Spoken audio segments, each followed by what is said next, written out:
Thank you all for coming to talk about this really important topic. I am thrilled to be able to introduce my friend, Dr. Mariana Budjeryn, to talk about the war in Ukraine and the future of European security. She is currently a research associate with the Center for Nuclear Security Policy at MIT's Security Studies program.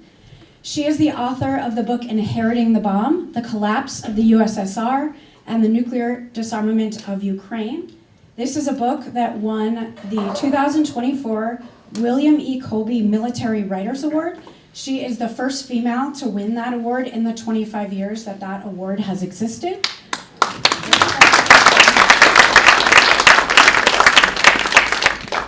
Before going to MIT, she held appointments as a senior research associate with the Project on Managing the Atom at the Harvard Kennedy Spelfer Center. She's been a Stanton Nuclear Security Fellow there. She's been a fellow at Harvard's Davis Center for Russian and Eurasian Studies and a visiting professor at Tufts University and the Peace Research Institute in Frankfurt.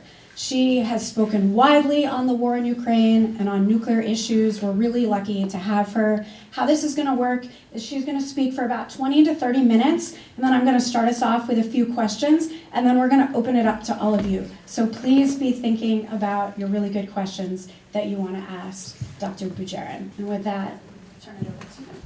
All right, thank you. Can you hear me all right? Thank you, Professor Gibbons, for this very kind introduction, and thank you all for coming tonight to listen to me, but more importantly, hopefully to discuss some of these very important and pressing issues, not only for my home country, Ukraine, that has been battling now a large-scale war for 4 years, but for the future of Europe and possibly, I'm going to argue, for the way we as an international community are going to go forward, for the international system as a whole. It is very nice to be here in Portland, in Maine. I'm a former Mainer. I've lived here for 13 years before just recently moving to Massachusetts, for which I'm very, very sorry. I apologize to all of the Mainers. But it's a lot more convenient now to commute to work, as you can imagine. So I'm going to focus first in my remarks, and again, I'm hoping to keep them short enough to allow for a discussion on certain, I don't want to say takeaways, but perhaps certain propositions that I hope we can debate and discuss later on. And one proposition is that, the first one is that this particular war is part of a longer process of the establishment of post-Cold War order in Europe, right? We thought the Cold War was over, 89, and then 91, the Soviet Union collapsed. There was some flux, there was a lot of going on in the 90s, and then things seemed to have settled. And we thought that was going to run smoothly. And we've seen, there was a lot of optimism about the end of history and the march of democracy, certainly through the European continent, but possibly beyond. That has not proven to be bared out by the events. This is still a process of, in a way, transformation in Europe after the Cold War, which was defined by this very sort of existential standoff between two nuclear superpowers with very different regimes, very different ideologies. I, for one, was born in the Soviet Union, so I still remember, as probably some of you, that was that defined a lot of things in our lives. We feared nuclear war. We feared, a war in Europe. There was a lot of awareness about the role of nuclear weapons in our lives. And all of that did go away, but the kind of underlying realities or underlying forces were still at work in this kind of process of Soviet dissolution and post-Cold War transition.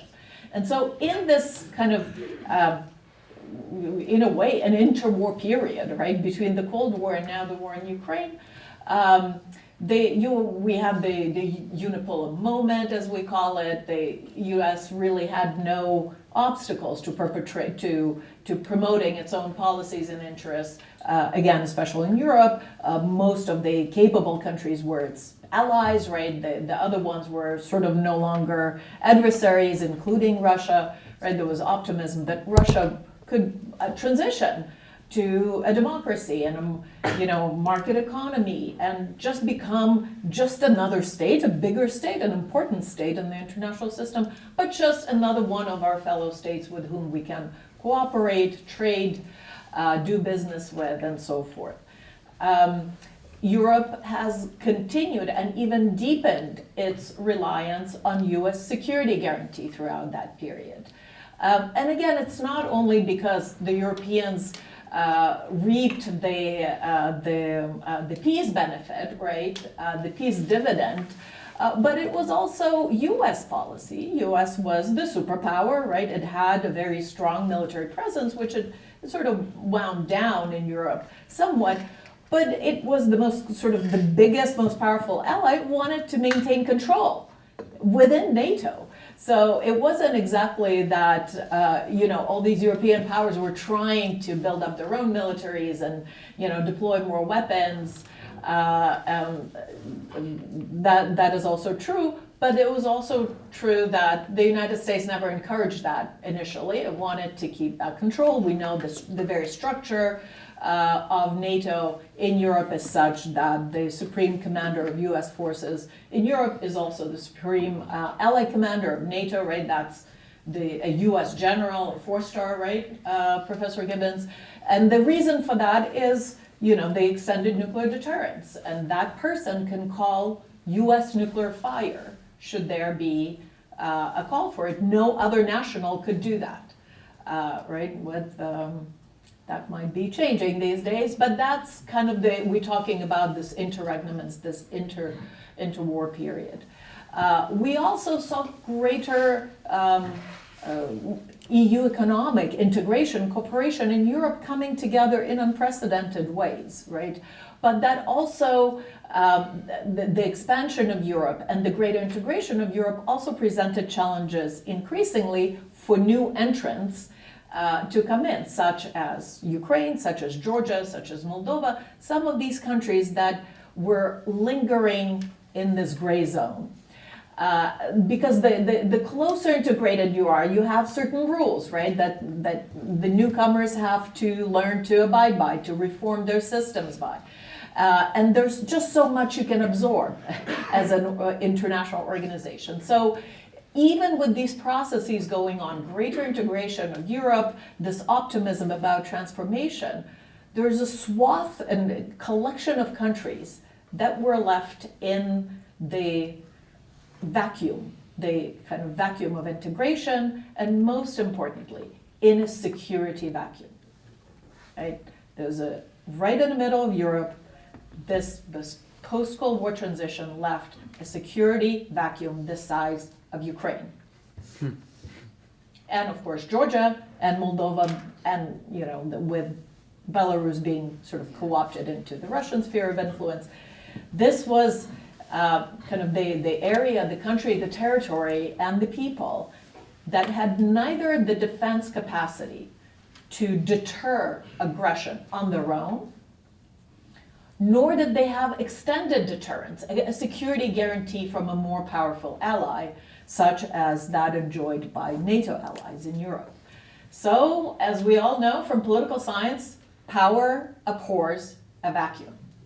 There's a vacuum of power, someone's going to come in, it's an invitation for predation, right? So that alone is not the cause, is not the reason, but it's a permissive condition for the war to break out. It is no wonder that the war broke out in that vacuum, in a space that was not sufficiently secured by defense or deterrence.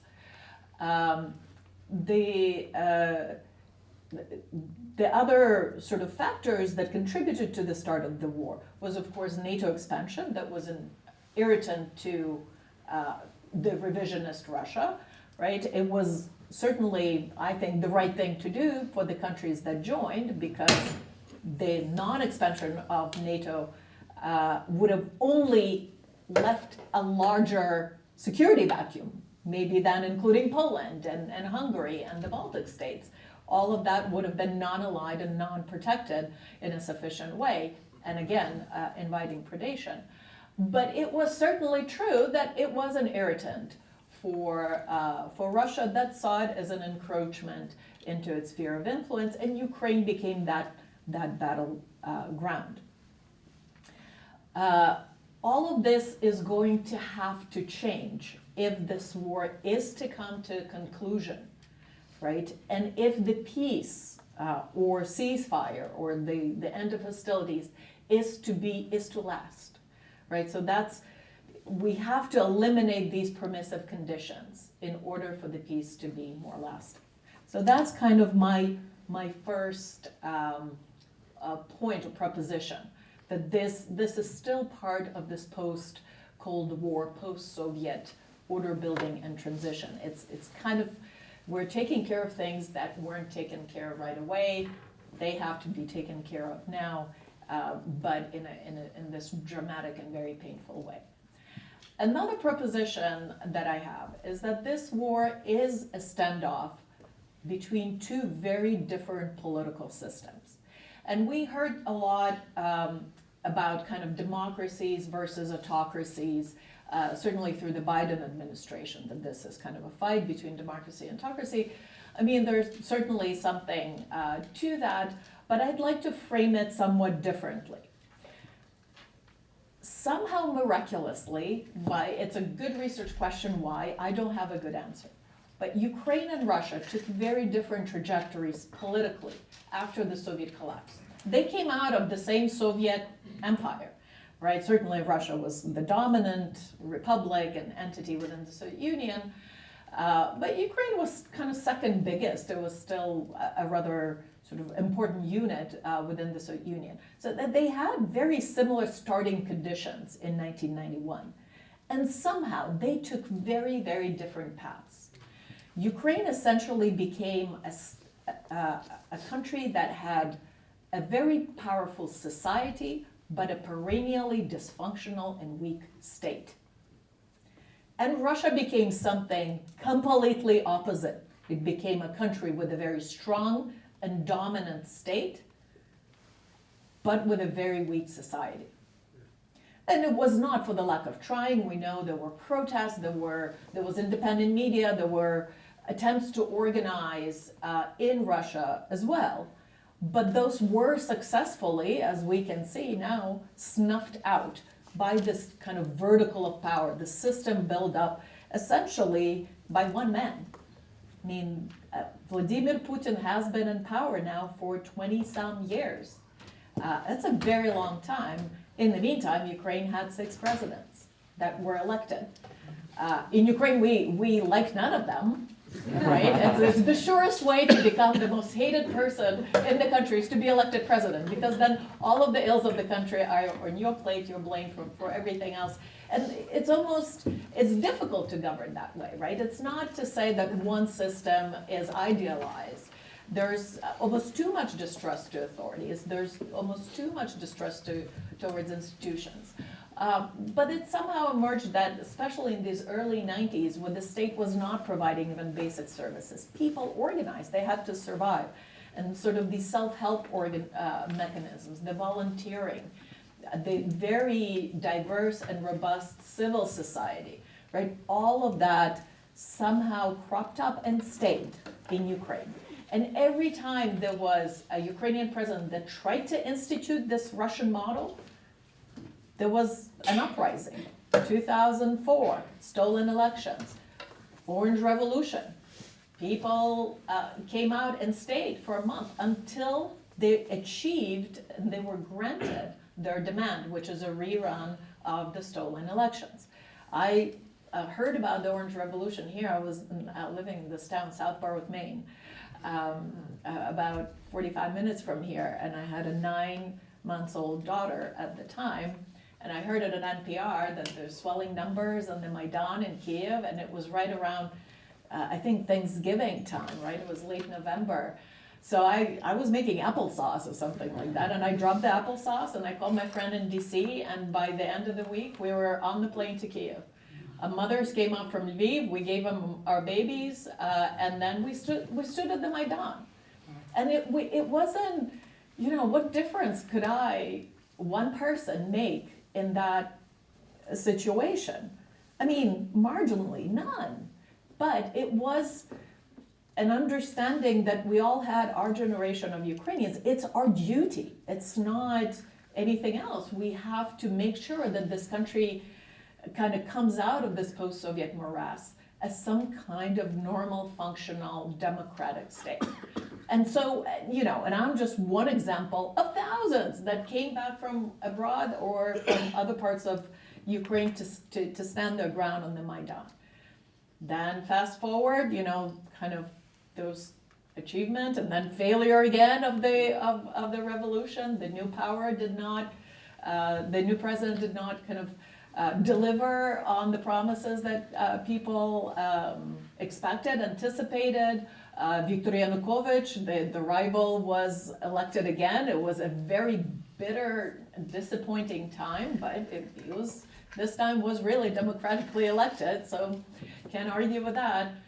And again, he tried to snuff out any spaces for deliberative politics. Let's not even say democracy, whatever that might mean, but spaces in which stakeholders in the society can come together and deliberate and have some kind of influence over public good, over questions of common interest, right? He tried to get rid of the free press. He tried to, there's rampant corruption, right?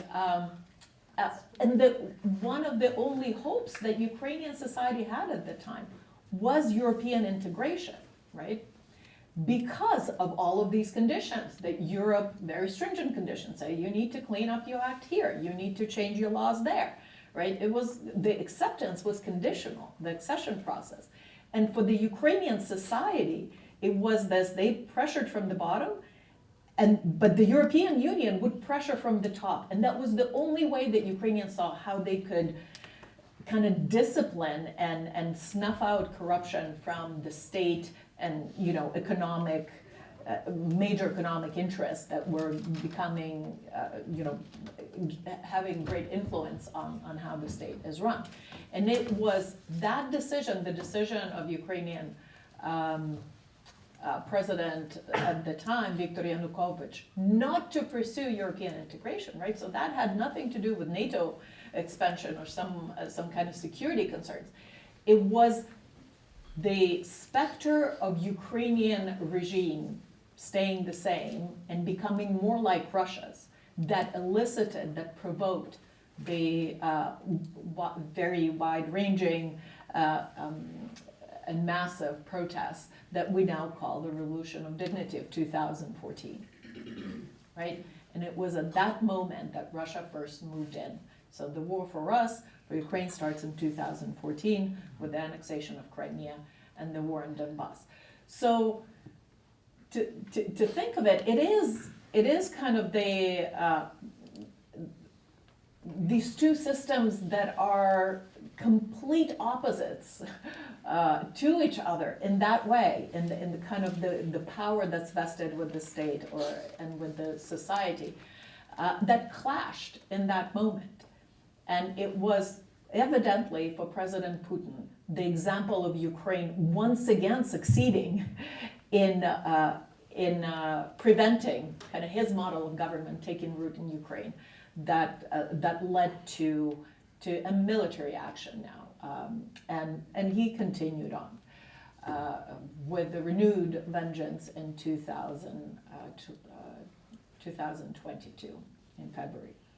So the way this war is conducted, right, is prosecuted, and the way it will end with whichever side prevails will also have consequences for what regime is basically vindicated.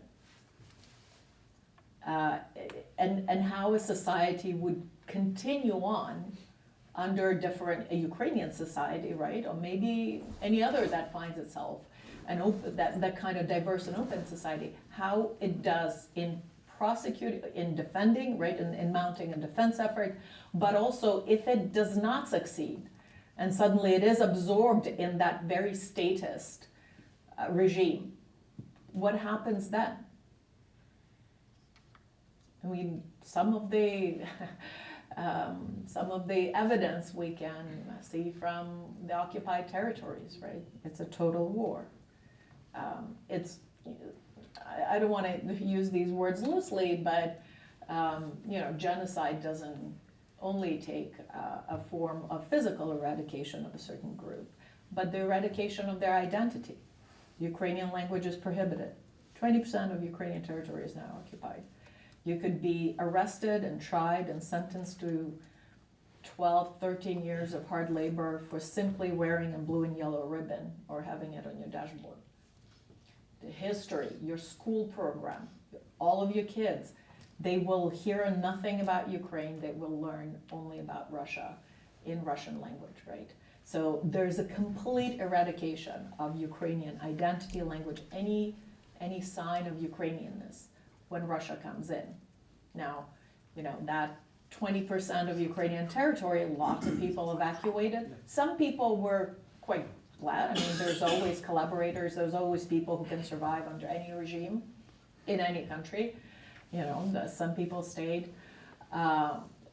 Lots of them left, and the rest are those who couldn't evacuate. And it's also not an easy thing to do. They endure. Now, if Ukraine is subsumed that way, if the entire country is taken over, how do you scale those projections? How many people will then flood Europe? There's still 25 million left, right? It's no small change. How many people will resist? What kind of fringe for NATO will that amount to? So there's a great cost to Ukraine, but also to Europe for the type of outcome in this war. All right, and lastly, I'll talk about the transformational kind of characteristics and properties of this war. So it is tempting to think that it's a big war, right? It's a big country, two big countries are going at it. But we've seen wars before. There were Balkan wars in the 1990s. There was a war in the Middle East that United States was a party to, was a belligerent in. There were other wars around the world. There's certainly things going down in Sudan and the South Sudan. There's the Middle East today, right? Big and ongoing war. And this is not to each war will have lasting consequences, right? Each war solves certain things, if it does, a certain set of problems, but always inevitably gives rise to another set of problems, right? It's just pick your set. But I will argue that this war in particular, simply because who is involved in it directly and where it's taking place and why it is taking place, all the previous sort of 2 points that I have discussed, will have transformational, is already having transformational effects certainly for European security, for European system, but possibly for the wider international legal order. This war is perpetrated by one of two major nuclear powers, right, that has used nuclear threats to its advantage. Right? This is a conventional war so far, but it is very much so a nuclear crisis in the same way that, not in the same way, but in a different way, but just like Cuban Missile Crisis was a nuclear crisis, just like 1983 Able Archer was a nuclear crisis, just like Taiwan Straits crisis was a nuclear crisis. The nuclear weapons underwrite and influence in a great way the conduct of this war. Now, this is not only because Russia is a nuclear power. There's nuclear powers that wage wars and they choose not to make those wars into nuclear crises. The United States and Afghanistan, the United States and Iraq. Those were conventional wars waged by a nuclear power, but those were not nuclear crises. Right? United States chose not to use the lever of nuclear weapons to its advantage in those contexts. Russia chose otherwise. This brings to mind Ukraine's own nuclear history. This is a country that inherited, following the collapse of the Soviet Union, a very hefty nuclear arsenal. Now, I'd be happy to talk about this later on in the discussion. It wasn't a fully fledged deterrent that Ukraine could use right away, but it was certainly, there was enough there that with will and investment, Ukraine could have turned that into its own nuclear deterrent with time, right? It chose not to do so. In fact, there you have a country that basically, for all its internal dysfunctions over the past 30 years, corruption and everything else, it kind of did the right thing by the international order. It gave up nuclear weapons. We hate nuclear weapons. We want there to be less nuclear weapons in the world. And there you have the country that did that. It surrendered these weapons, chopped up missiles, chopped up bombers for scrap metal, defueled missiles and all that, transferred warheads to Russia, and joined the Treaty on the Non-Proliferation of Nuclear Weapons as a non-nuclear weapons state, put all of its nuclear facilities under the safeguards of the International Atomic Energy Agency, so no nuclear material could be easily diverted to military uses because the IE inspectors are there.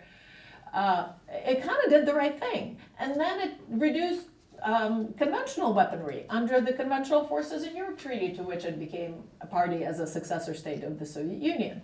So that was military helicopters, tactical bombers, artillery pieces, tanks, armored vehicles. It slashed that because, it was the end of the Cold War and we didn't need those things anymore. So conventional downsizing, let's put it that way. And, is kind of an international citizen in good standing. So you have a state that played by the rules. And then suddenly it finds itself in a situation where the very legal system, international legal system, UN system, in which it put its faith, is failing it. Because when you have a UN Security Council member perpetrating an act of aggression, who you're going to authorize what? Peacekeepers? How? Or, are you going to invoke Article 52 of the UN Charter for Collective Defense and hope somebody will come to your help and put boots on the ground? No chance. Because those who can put boots on the ground are afraid of nuclear escalation. Right? So the very structure of this war and Ukrainian history and history of nuclear disarmament that it rests on it kind of undermines the credibility of some of the institutions that we built and we put trust in. Furthermore, we have things like the Geneva Convention on the Conduct of War and the Rules of War. Even when the war is perpetrated, we agreed that there are some barbaric acts we're not going to do. Why? Well, Europe was the site of some of the most atrocious war crimes and crimes against humanity. Just a scant 80 years ago. It's not so long ago. And we said never again. We have now the International Criminal Court. We have Convention Against Genocide. We've developed all these instruments, all this normative base to say, we're better than that. We can't do that. And it's not that, the powerful never bend the rules. They always have, and they will. But it is the explicit flaunting of these rules that is new in this war. So you all heard about the Bucha massacres, the mass graves and the mass killings that were discovered right outside of Kyiv in these towns of Bucha and Borodyanka, and later in Izum near Kharkiv once the Russian troops retreated. It's not only that these crimes were perpetrated in, these are crimes against humanity, certainly war crimes, right? Mass killings, illegal detentions. Occupying powers have some responsibility for keeping the occupied population safe under the Geneva Convention. It's that Putin actually gave out medals to those people who were commanders in Bucha.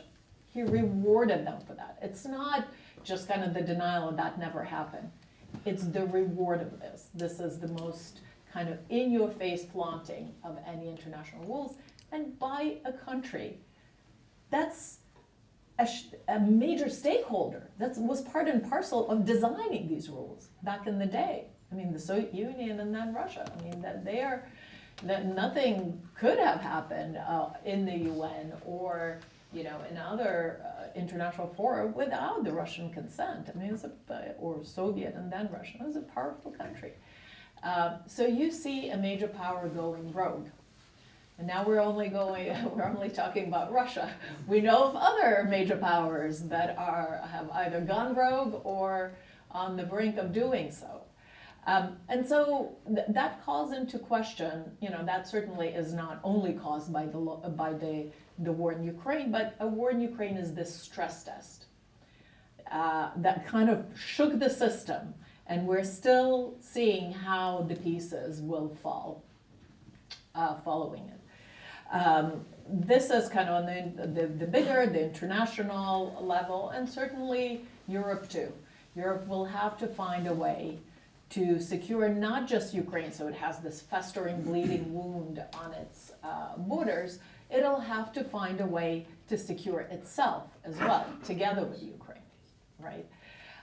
Because certainly, what we hear from the Kremlin is that they're fighting NATO, is that NATO is the big game they're after, not Ukraine. Ukraine is some small country that doesn't even exist, according to the Kremlin.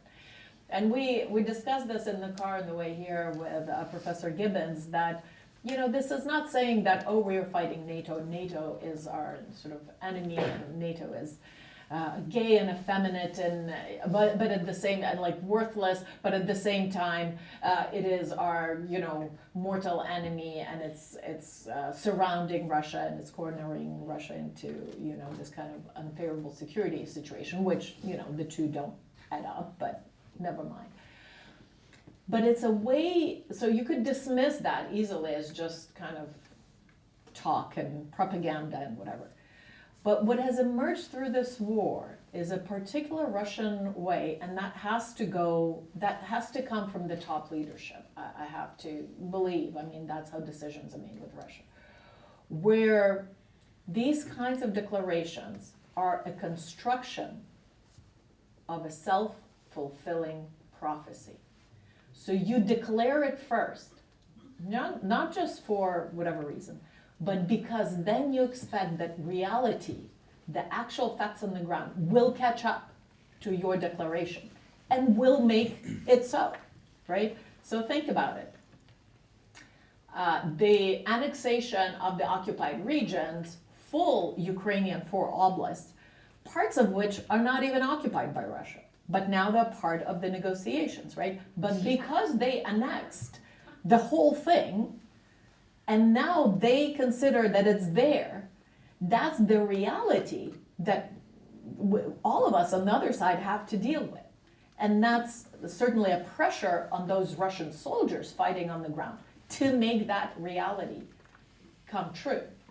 Another example, my current research is on the Russian occupation, seizure and continued occupation of the Zaporizhzhia nuclear power plant. The biggest nuclear power plant in Europe, 6 big reactor units. It got seized very early in the war, on the night of March 3rd to March 4th, 2022. But by about February, so the war started on February 24th, By about February 27th, basically the plant and the town that's kind of associated with it, and they were surrounded by the Russians, right? So people there knew that, Russians were coming for them. And then on February 28th, there was a news in the Russian media, a statement, that the Russians have actually already occupied the NPP, which was blatantly untrue. It was surrounded, but they didn't have possession for it. They had to actually move in with a column on the night of March 3rd, a few days later, and open fire at an operating nuclear power plant and seize it in a battle that lasted 5 hours, right? But they announced it before that. What did that mean? That had to be fulfilled by whoever was on the ground. That declaration had to be then matched up with reality. It's an incredible way to do things. And so to come back to NATO, when Putin says NATO is our goal, NATO is fighting in Ukraine, NATO is supporting all of this is because of NATO, I would not discount these words as empty talk. Nor do I think that the threats to European NATO would be the same, for instance, as this full-scale invasion, right? I mean, clearly NATO is bigger than Ukraine, is more powerful, Ukraine is better armed than just Ukraine, and Russians are already struggling in Ukraine. This war has not gone the way they thought it would. But there's other subconventional hybrid ways in which the Russians could move into Europe and use the weak points, right? To fracture politically the cohesion between countries, but also within countries. We see their support of far right and other fringe groups. We see the undermining, sort of maintaining deniability, but cutting, cables, undersea cables, doing all sorts of subversions. The cyber war, it's already a war. There's cyber attacks, they're going on, daily, thousands and thousands of attacks. And so this was transformational as providing a set of lessons for Europeans as how you can counter that, like learn from the experience there and implement it quickly, preferably in Europe, now that the budgets, defense budgets have been increased to 3.5%, finally. The question is how you're going to spend that money. Whether you want to invest in more big, expensive toys, such as tanks and battle helicopters and such, which I'm sure their defense contractors will be persuading them to do, but which will prove vulnerable to a $500 FPV drone. Right? Those are the asymmetries that this war is now kind of uncovering, and the realities. And also, how are you going to fortify and kind of make your societies resilient to these hybrid and subconventional threats throughout? I will end with that, with these 3 propositions. I hope that you have lots of questions and you will argue with me why I'm wrong. But thank you all very much for your attention.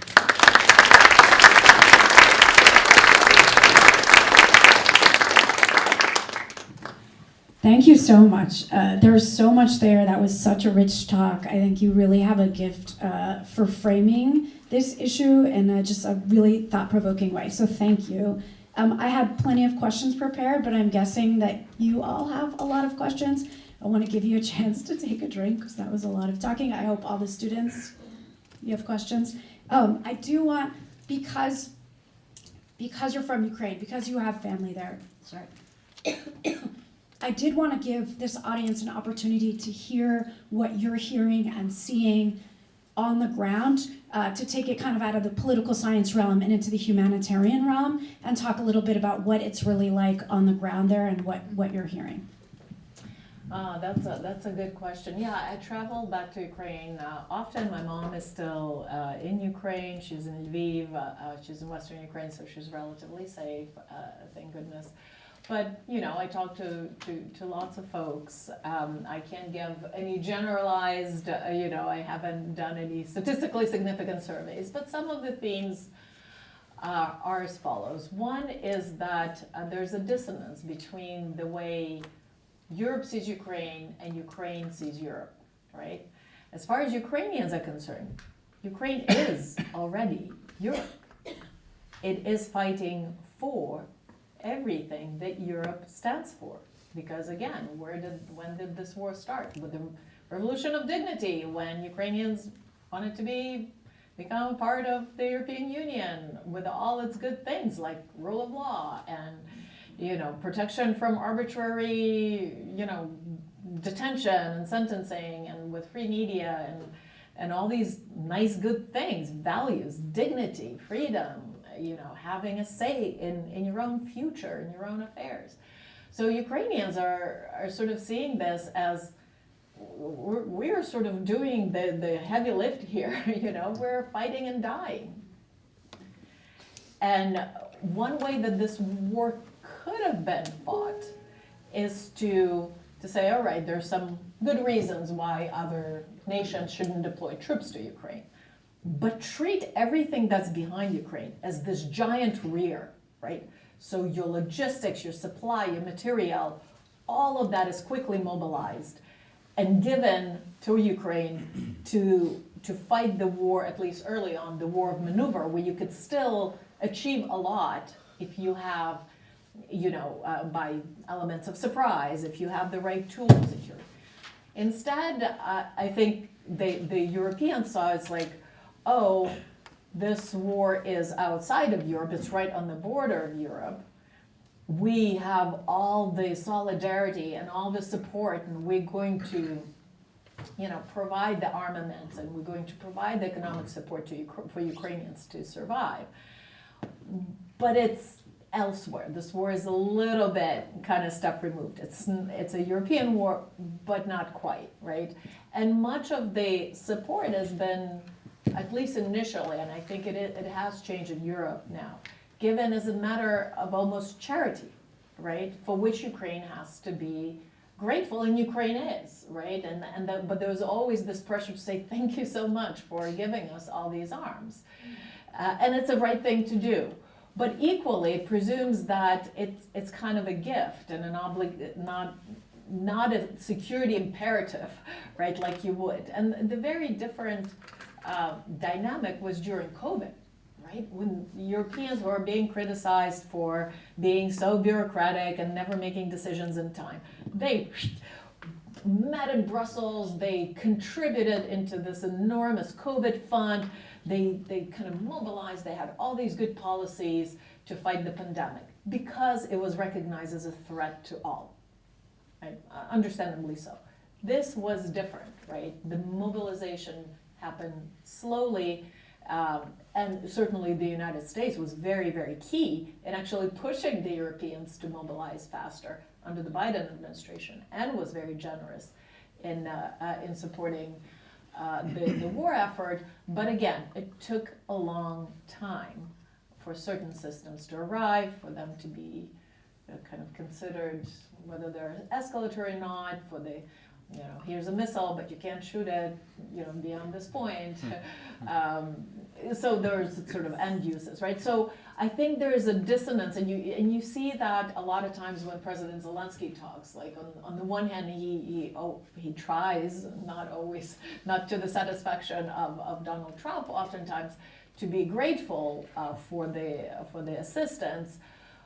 But equally to emphasize that this is kind of a threat to all of us, and we're doing the costliest part. Our people are dying. That, the value of human life here, how do you...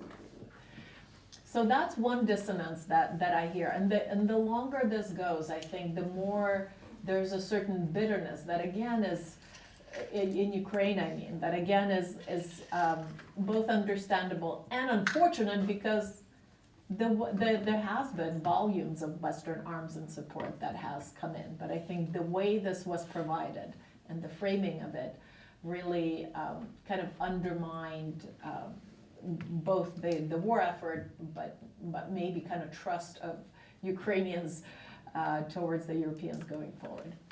Another Another thing that I'm observing and hearing is that it's very nice that outside of Ukraine, people say, oh, Ukrainians are so brave and they're so resilient, and look at them, they're like dancing on the ice without heat and water, and they're out there in the snow and, you know, having a disco party somewhere.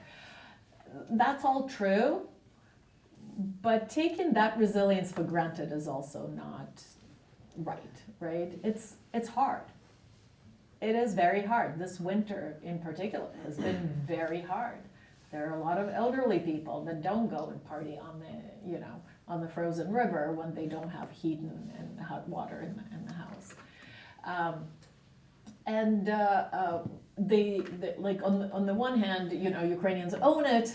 On the other hand, they're like, you know, there's a limit to how much our society can really absorb. Having said that, one of the things that did not cease over the 4 years is the volunteering and kind of the involvement of civil societies in all of its forms. You know, my mom is part of the group that makes pierogies for the front, and it's just women like getting together in somebody's kitchen, and they make hundreds and hundreds of pierogies by hand. You know, they peel potatoes, they, you know, roll out the dough, and they make these pierogies, and all of that goes into these big, you know, plastic buckets, and some volunteers come in and pick up these buckets, and then they get photos from the front, from the soldiers who are saying like, cool, thank you. And she's just one of thousands, of hundreds of thousands, who are doing, almost everyone. If you don't have time to contribute, then you drop, you know, the couple bucks for the drones, or a couple bucks. So the society is still very much mobilized. It's the whole nation approach to defense. But I think there's a maturity that came over time also to Ukrainian society, and I'll end there. And a realization that if you don't help yourself, nobody else will. Right? You have to really count on your own forces, military forces, societal resources, all of that, because in that is, you know, that's the core to survival. So interesting to see what that will do to ideas of, say, collective defense, or, you know, kind of mutual support and cooperation and trust in that. I think Ukrainians are really waking up to the idea that it's kind of a brutal world out there. Yeah, I'm just curious, related to that, how important was it that the West essentially did nothing about the 2014 incursion into Crimea in encouraging Russia to sort of come back for round two? And how did the Ukrainians feel about that? Because, you know, they essentially did absolutely nothing about the 2014. That's a great question. And actually in Bob Woodward's book, War, he mentions that President Biden, who was a vice president at that time, 2014, he immediately said, this is, we're paying the price for 2014. And it's hard to disagree with that, because the reaction was really very meek, again, in view of sort of the security guarantees, or security commitments, I should say, security assurances that were pledged to Ukraine as part of the nuclear disarmament deal, of which the United States, the United Kingdom, and Russia were signatories. So certainly Russia violated that by taking a chunk of Ukrainian territory, but the United States at the time, under the Obama administration, chose to interpret its obligation under that Budapest Memorandum in the most minimal way possible. And again, we can, as social scientists, understand why, right? Obama was the president of peace. He wanted to wind down wars, not to, you know, escalate them. He didn't want to get involved in yet another, you know, crisis. He had enough in Iraq and Afghanistan on his hands. But equally, this is also a presumption, right, that a forceful response is escalatory. It is something we possibly need to disabuse ourselves from, because these kind of predatory states, they're opportunistic. They go into the paths of least resistance. I mean, for all the rhetoric, Putin did not invade, you know, Poland or France, or Britain. He invaded a country that was rather, general and protected. And he thought it was going to be a walk in the park. He thought he was going to have it in 3 days, right? Wonder if he knew what he knows now, whether, this war would ever happen. Probably not. Like, he thought it was going to be easy. And so communicated that something, that a fait accompli is not punished, or it would be easy to achieve another one, played into this, as did the withdrawal from Afghanistan under Biden. Yeah. Apparently, again, according to Woodward, in seeing how haphazardly and how quickly U.S. could abandon an ally, right, and withdraw its forces. And it's not just the withdrawal, but how it happened.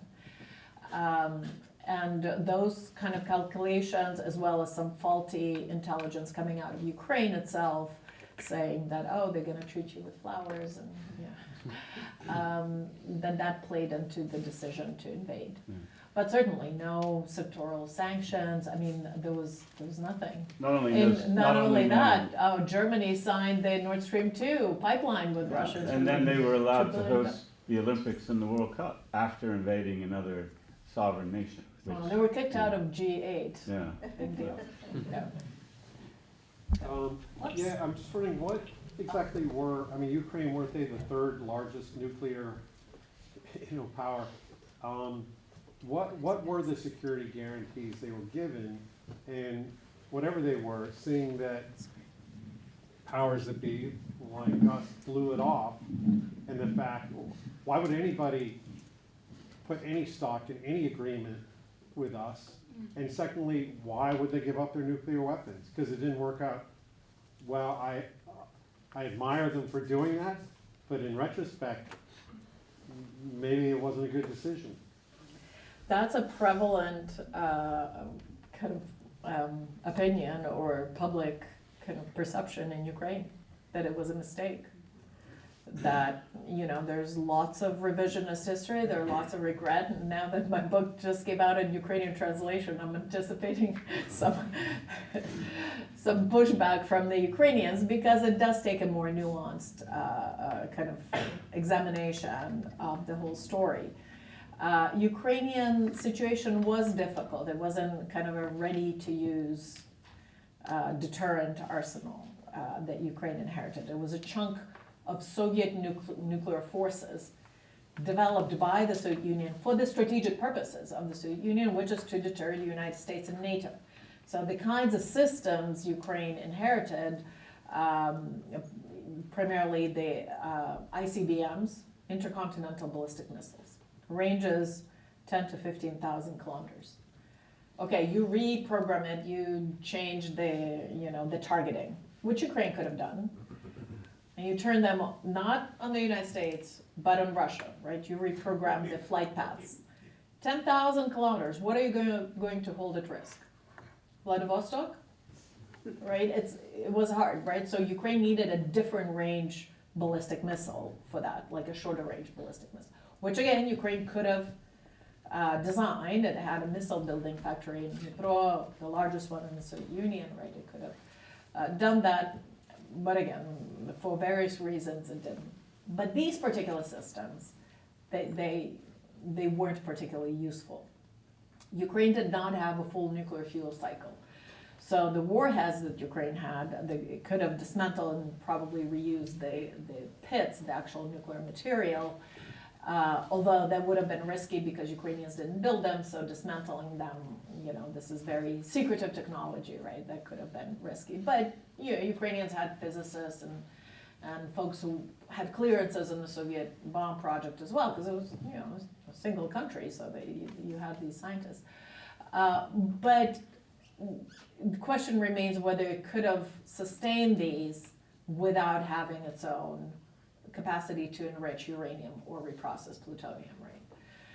So, plus it was very costly, and could they really afford to do this? And that's another question. I mean, what Ukrainians tried to do is to play for time, because they knew they couldn't do it now, but maybe if they, say, delayed denuclearization, maybe you know, their economic fortunes would improve with time, which they did, right? But in the early 90s, yeah, that would not have been, that, oh, Not me. it sounded like it's me, no? Am I playing?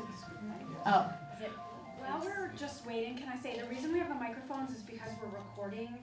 And so even if you can hear everybody, if you can still use it when you ask the question, it will help with the editing. Yeah. Yeah, and we need so to let get me to. just yeah. finish by saying that I think you're absolutely right, that the credibility of the non-proliferation regime is shot. So you see that deterrence kind of pays, deterrence kind of works. And then disarming kind of doesn't work, right? So it would be a lot harder for, for us as kind of people who don't like to see the proliferation of nuclear weapons, but also for governments who always had non-proliferation as their policy, including this country, the United States, to convince other potential proliferators to give up nuclear weapons. Absolutely. Thank you so much for speaking tonight. I've really enjoyed listening to you talk. A major focus of my studies is the study of music as language preservation, and particularly as a form of genocide prevention. As a result, I've studied the Ukrainian language and folk music, as well as modern Ukrainian music. What are ways that people here in the US can stand with Ukraine in a way that is more than just symbolic? How can we truly support Ukraine in its resistance from the US? Thank you. Wow, that's amazing, and thank you for taking up such a interesting subject. Before I answer your question, I'll say that one of the phenomena that I observe during this war is the absolute cultural explosion, right, in Ukraine. The various forms of, there's lots of writing, that's one of the ways of processing these difficult times and the trauma.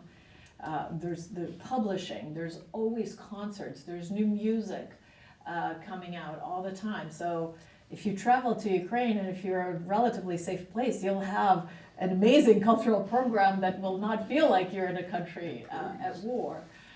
So certainly my mom has a richer social life than I have here. But one of the ways that we can support it, and it depends who you mean we. The United States as a government, there are certainly many ways in which the United States could support it. It depends on the decisions of this particular administration. So Ukraine now has innovated enough in all sorts of military systems, weapon systems, that it's going to be harder, but it can pretty much do without the external military assistance, with the exception of two things. One is air defenses, and another one is intelligence sharing that relies on having a very developed, system of military satellites and all sorts of things that smaller countries like Ukraine simply don't have. Right, so these are the two things that say the government can, if they could just stay with the program, the Ukraine is under constant missile barrages from Russia, and you constantly need air defenses, and good ones. So that's hard to substitute. But in terms of societal support, I think just the awareness, right? The news cycles, they come and go. There's some, catastrophe or something happens, a major strike, it hits the news, and then it slips away because other things happen, unfortunately. But just the awareness of not having the Ukraine fatigue or the war fatigue, and I understand that it's hard.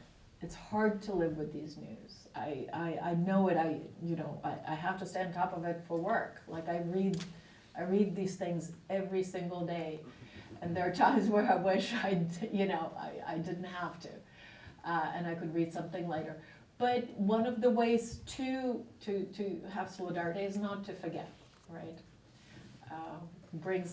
Reminds me of this recent incident at the Olympics. I'm sure you've heard, right? Like try to keep remembrance, and also advocacy. here in this country too. We need there's a lot of things we can organize around. Not just Ukraine, but also I think it would be encouraging for Ukrainians to also see these kind of grassroots and solidarity and people organizing around important issues, that it's not just kind of these crazy Ukrainians that are fighting a war over this or putting pressure on their own government for things, but other people and societies in solidarity, are staying active and have a voice. Just very briefly, so I heard that in here now that the Starlink system has been preempted from the Russian side.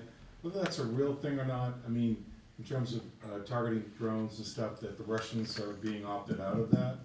And then also, I think Macron is trying to get a channel in to talk to Putin. And you got a 28 nation bloc, I think, isn't it? 28. So they have to be uniform in their decision making. But I don't think it's acquiescing to have dialogue. And so last thing, so do you know why I know Ukraine is a country? Why? Is because it's on the risk board. So I knew from an early age that that must have been kind of a CIA thing to get it in there. It could have been. That and Irkutsk. I mean, this isn't a joking matter in a sense, but sorry.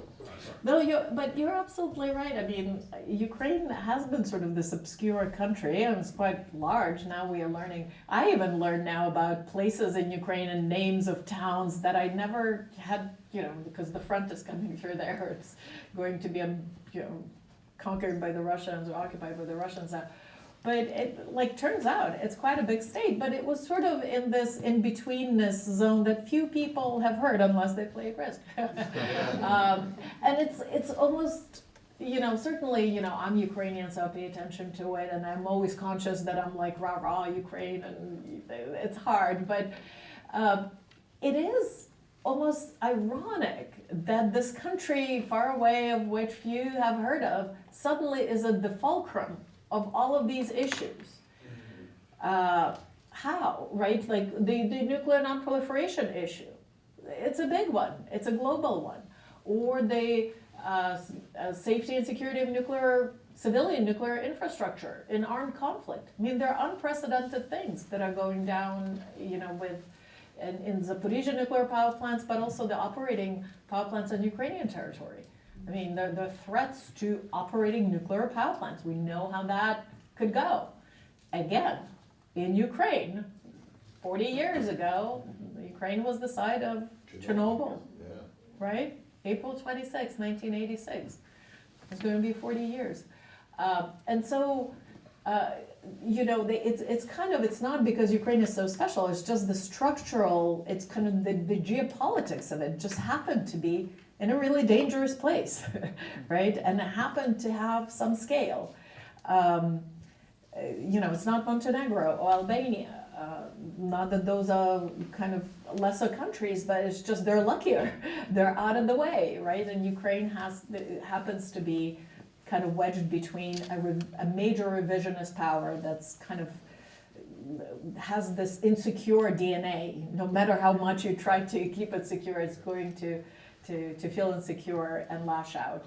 And the sort of the Europe that thought security was no longer an important issue, right? That's changing now, but with the Starlink, I think Musk said he was going to do something about the Russian access to Starlink, and he did. But think about how major a private company ruled by a rather particular individual, how much power does it have with all those Starlink satellites? More so than, U.S. government cannot, has a very developed constellation of all sorts of satellites. But in that particular realm, it cannot match, no other player can match it. So that's another sort of global reality where a lot of the innovation, a lot of military technology is no longer coming out of Pentagon labs. It's in the private realm. Hi, thanks. I wondered if you have any reflections on what's going on now with the negotiations. And then a related question is for the many people in Ukraine who do not want to live under Russian rule, if they are relocating to other parts of Ukraine and Ukraine ends up losing some territory, are there mechanisms in place for them to be incorporated into the society and be able to be relocated? So your second question, you mean if Ukraine agrees to give up those territories that are not yet occupied in this peace deal and evacuates people?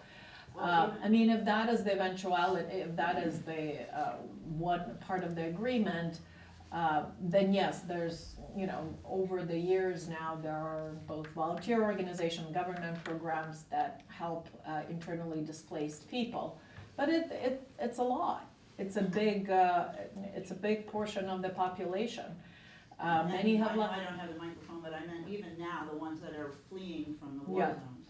I mean, a lot of them ended up in Europe, and European states, especially Poland and Germany, have been very generous in helping Ukrainian refugees. Many of them have integrated very well into those societies, and it's a big loss for Ukraine, right? It's a huge population drop. A country that had 52 million in 1991, and then 42-ish million before the beginning of the war is now, by some estimates, down to 25 million.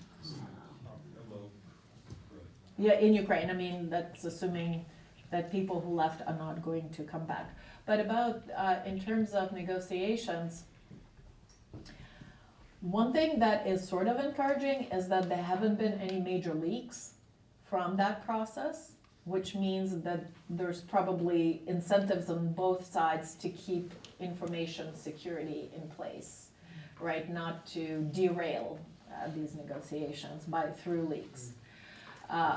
From what we hear, I hear what you hear, is that the territorial question is the crux of it, and connected with that is the fate of Zaporizhzhia nuclear power plant.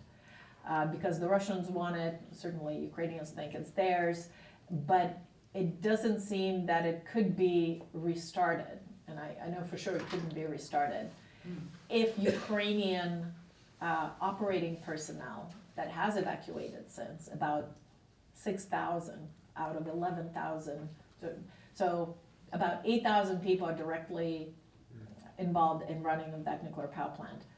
About 6,000 of those have left, evacuated. The plant doesn't operate now, so the personnel demands are not so high, but to restart it, you are going to need these very highly trained, for everyone's sake, nuclear engineers that are licensed, right? Each state licenses has a nuclear, in this country it's Nuclear Regulatory Commission, NRC, that regulates, that issues licenses to facilities and operators. Ukraine has its own nuclear regulator, so, and that body has responsibility, right, for nuclear safety. So I think the ZNPP is going to be rolled in with the territorial concession. So unless the Russians somehow retreat and allow these operators to return and live not under occupation, because they will not return to operate the plant under the occupation, possibly in exchange for some other territories. I don't know where that stands, but if Russians want energy and that the 50-50 split that's in the plant, meaning the output would be split 50-50, they have to restart the plant. To restart the plant, they need to bring the people back. To bring the people back, they need to give the territory back to Ukraine. So I'm skeptical about that, but maybe that might be the swap. And another issue, of course, is security guarantees, because there were once had the Budapest that was all very nice and nicely written out, but it would have to be something a lot more robust, not just on paper, but in actual commitments, to make Ukraine a much more difficult target to attack. So. Yeah, My question is about, you talked about the societal differences. You know, one way a great power occupation ends is the great power, the people prosecuting the war get tired of doing it, or the society, their society, decides that the costs of the occupation aren't worth it. Especially with the dynamic that you talked about, where you can have a $500 drone destroy like a $5 million piece of military hardware. It's hard for us to hear, you know, Russian opinion, you know, common citizens' opinion, because of that kind of state, not free press. Do you think that there's going to be a shift in the Russian, you know, we hear about a Russian support of the war, but I don't know if that's true. I mean, like you have families across Russia and all the way to North Korea that are experiencing this huge loss of life as well as part of this occupation. Do you see, you know, a kind of rise up against this from that side? I don't see the Russian, you know, population of society rising up in any major way, but there are stresses on the system, and something will give, right? The war of attrition is the war of resources. And that war, of course, if it's just Ukraine and Russia, Ukraine is inherently disadvantaged. It can't throw as many people into the meat grinder, it can't, you know, marshal the resource, economic and so forth. And of course, the war is primarily fought on Ukraine's territory, so it's extremely damaging. But Ukraine is not alone. Ukraine has European support and has had US support, and just recently the European Union extended a 90 billion euro I think,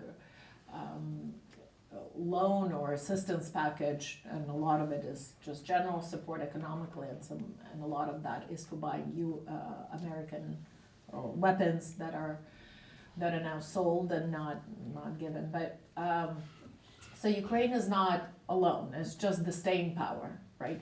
And Russia too is coming. So there was a boost in the economy actually because of the state investment into defense sector to produce you know, stuff for war. But they're writing that out, so we see that slowing down significantly. Sanctions are doing some of the work. Of course, you know, there's more that could be done to put a lot more hurt into Russian economy. I mean, all of Russia's oil is coming out on tankers through a very narrow spot in the Baltic Sea, surrounded completely by NATO nations, right? So you could, if you were to enforce these sanctions in a consistent way, then there's a way to, you know, cut that bloodline for Russia and put pressure on the economy. Who would hurt primarily would be possibly kind of the businesses in between. So I don't see the population rising up, but there's a hurt point for all those that will suffer, that were kind of privileged by the system, right? That will not find it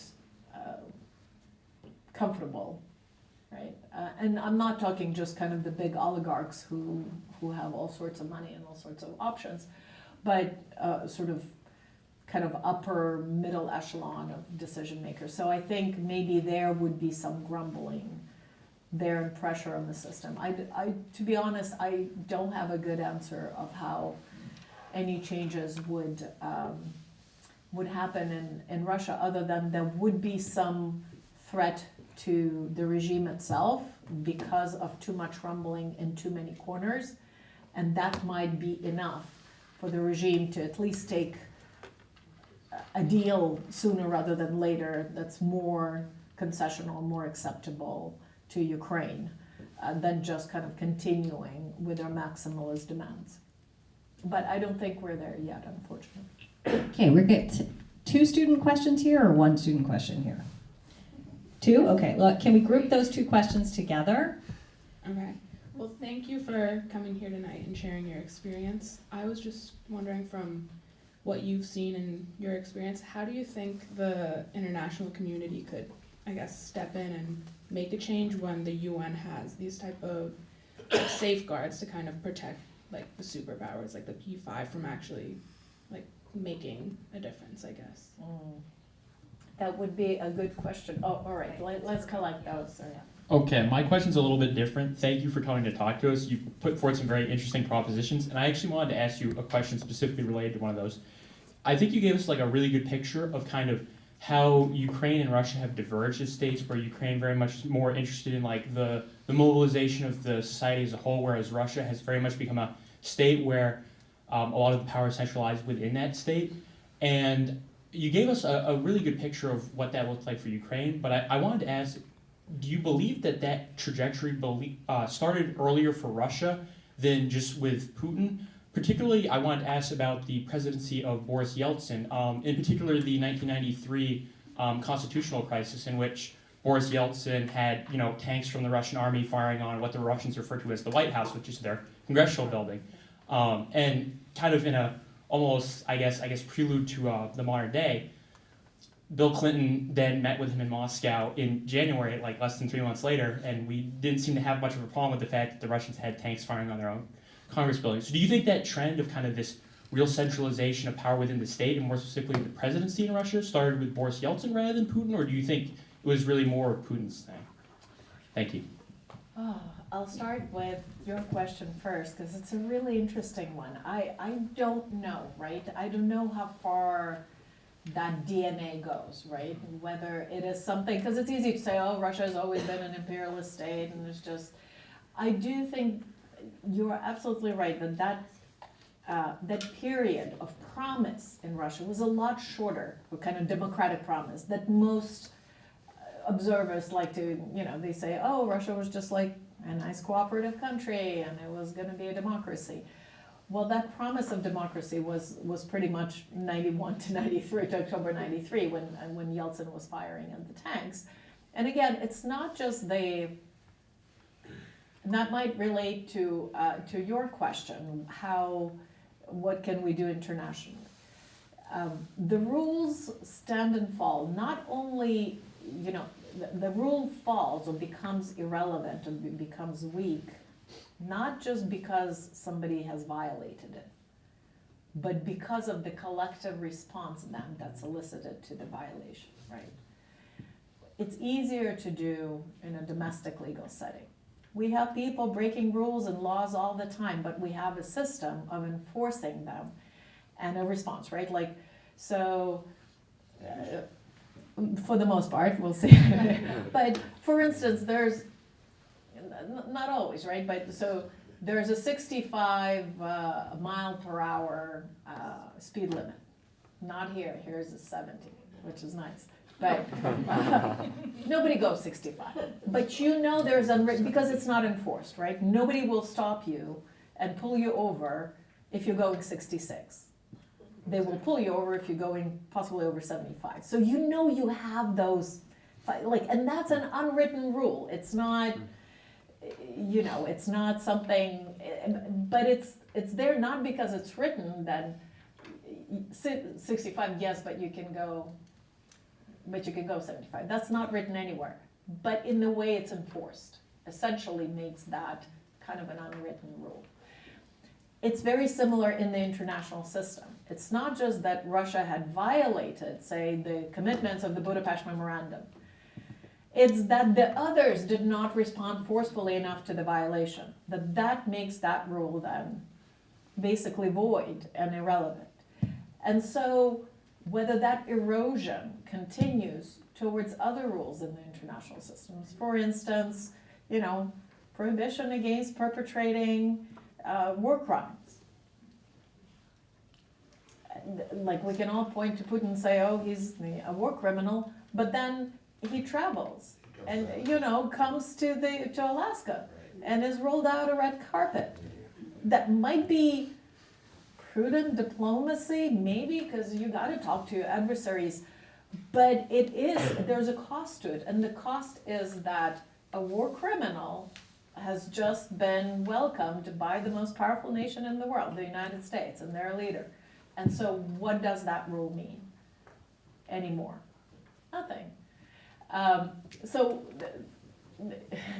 the international community is in a bind.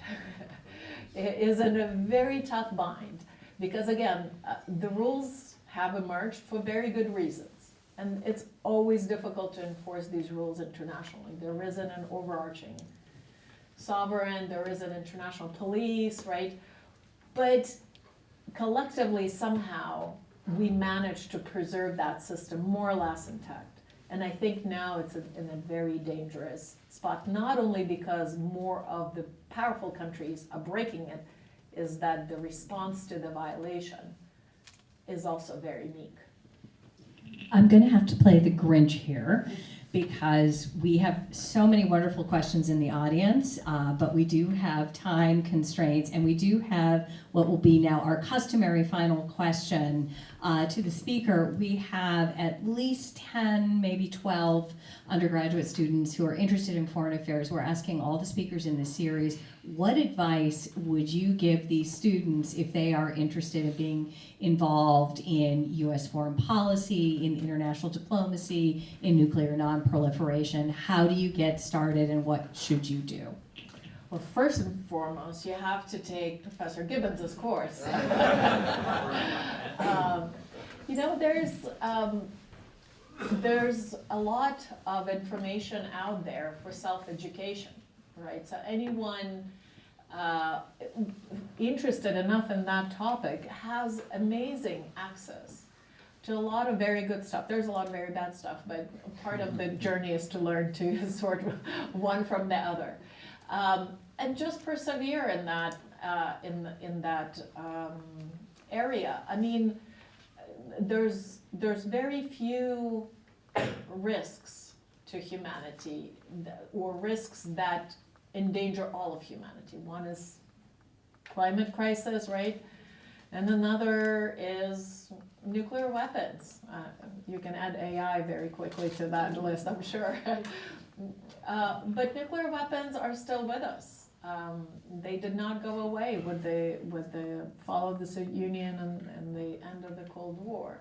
And those risks are multiplying in kind, right? Not even if not in. So persevere, take interest, and also travel.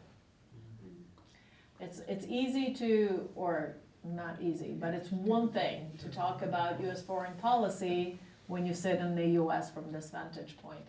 It's a very different thing if you go to the places where that policy has the capacity of impact, to impact the actual people in the actual countries.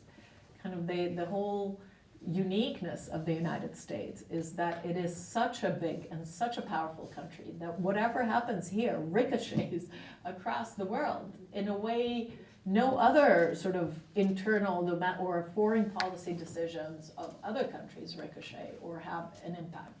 So travel and learn about other peoples and other languages. And join the World Affairs Council. Yeah, and join the World Affairs Council. Right. Thank you for that.